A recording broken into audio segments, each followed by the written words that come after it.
Here you go. Mum in the Jaguar, in the 85 Jaguar. So you can talk. Talk? Yeah. Oh, hello. I'm just going down the road to shop. I've just taken this Jag. Yeah. It's the 9085, isn't it? Yeah. This one is. Mm. I think that says a lot about the way Maud lived. It's my pleasure to ask Stephen and Lehte to come forward to read the eulogy, please.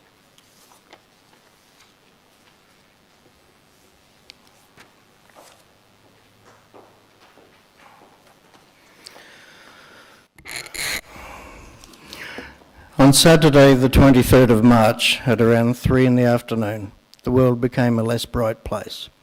The night is so much darker and the stars are half as bright. I'd told Mum I'd be up that day, but for whatever reason I didn't make it up to the nursing home until spot on 3 o'clock. I found Mum laying there in bed motionless.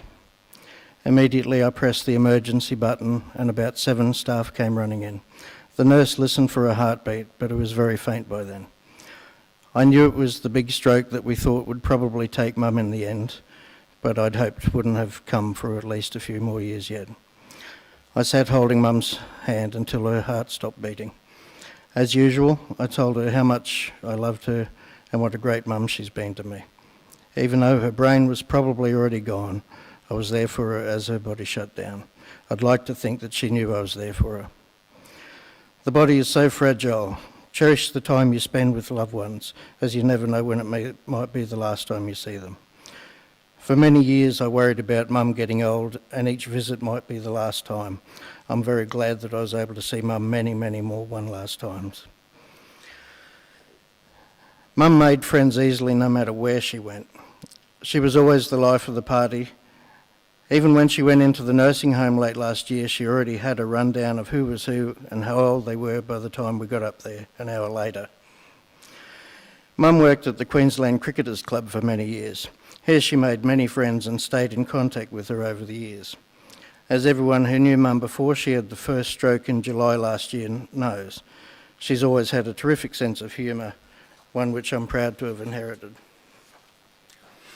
I've had a lifetime of laughs with Mum. For example, at my 40th birthday party, Lehte rented a jukebox. Even though we were playing it quite softly and it was only the afternoon, people down the hill must have complained as 2 cops came into the veranda to ask us to turn the music down. Mum, already pissed on a quarter of a glass of scotch, shouted out at the top of her voice, "Are these the strippers?" Mum, much to her amusement, has always had an issue with gas. I remember very well the day Lehte and I took her to a large furniture outlet not far from here. A young couple was standing close by when Mum let out this enormous fart. Well, Lehte ran one way, I ran the other way, and Mum was left quivering there in the spot like a large bowl of jelly, as her belly wobbled with laughter. No noise was coming from her mouth, just the wobbles.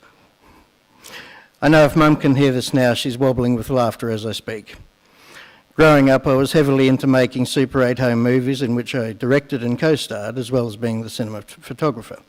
Given that Mum raised me as a sole parent, she starred in all of the films, dressed in anything from a gorilla mask to the ugly princess in my version of Star Wars, clacking her false tooth up and down as I filmed her.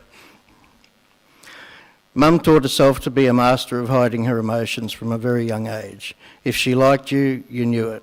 She loved Lehte like a daughter. If she didn't like you, she held nothing back in making that very clear. She was always a terrible worrier, something that I regret I have inherited also. I know Mum would have wanted to thank my darling Lehte one last time for all of the help she gave me moving and relocating Mum to the nursing home and everything else. Physically, Mum was always as strong as a mallee bull, right up until the time her heart started to let her down in the middle of last year. Whenever we discussed it over the years, Mum always said, "Now don't you cry when I'm dead." Sorry, Mum, that's one request I haven't been able to grant. I miss her like hell. I miss her wonderful smile. She was a best friend. My love for her is like a circle. It has no beginning, it has no end. I feel her presence now stronger than ever. I know her presence will always be with me, as it always has been. Goodbye, Mum. I love you.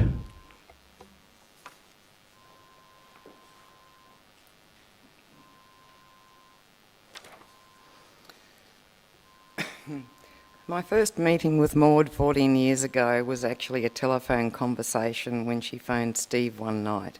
Steve and I had only been going out for a short time and he had told me a lot about his mother.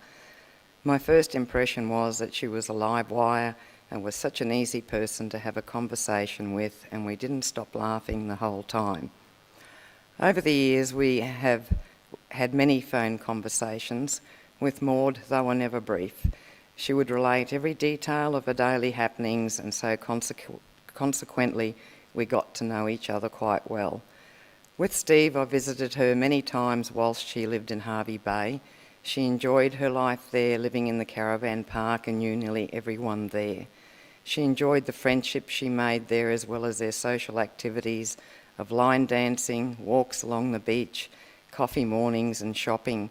I can still hear her voice calling out, "Steve, turn that TV down, everyone is asleep."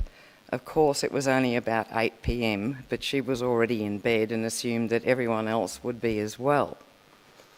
She was sad to leave her friends there, but the future of the caravan park was a bit uncertain and she wanted to be closer to family. So she moved to the Compton's retirement village at Caboolture.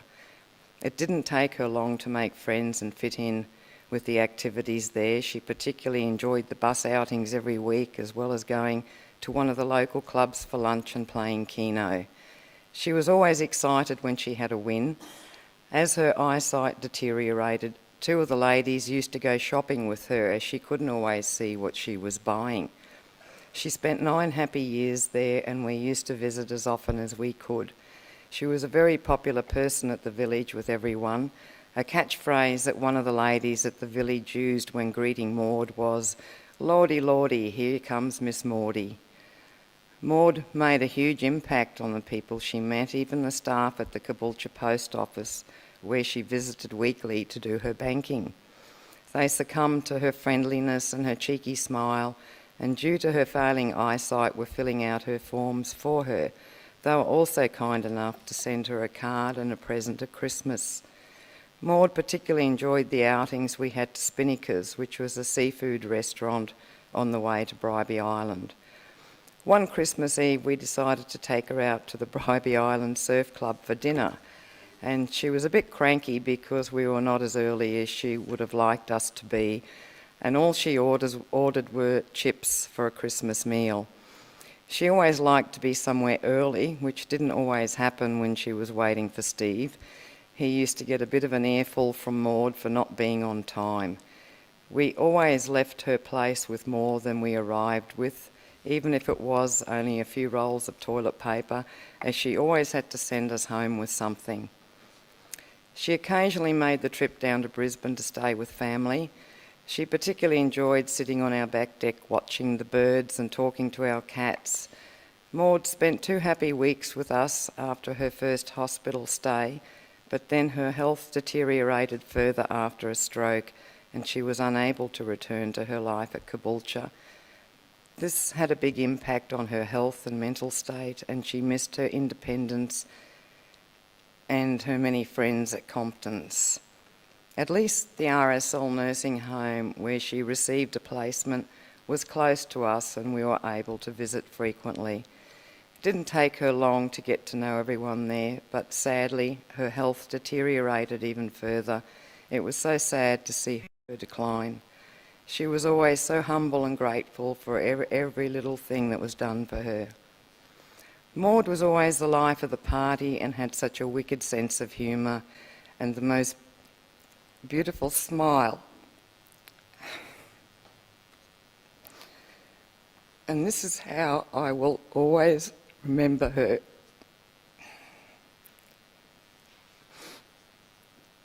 She sailed through the hardships that life threw at her and never let them get her down. Maud, you were a wonderful and caring mother-in-law, and it was a pleasure to be part of your family. You are much loved, and I miss your cheery voice on the phone saying, "Hello, Lehte."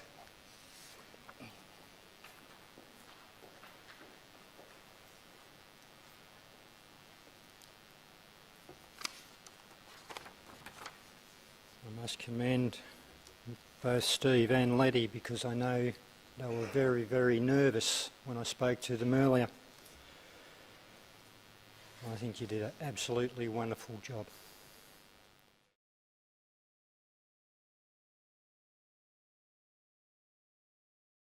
Oh, here's Mum. What do you got to say for yourself, Mum?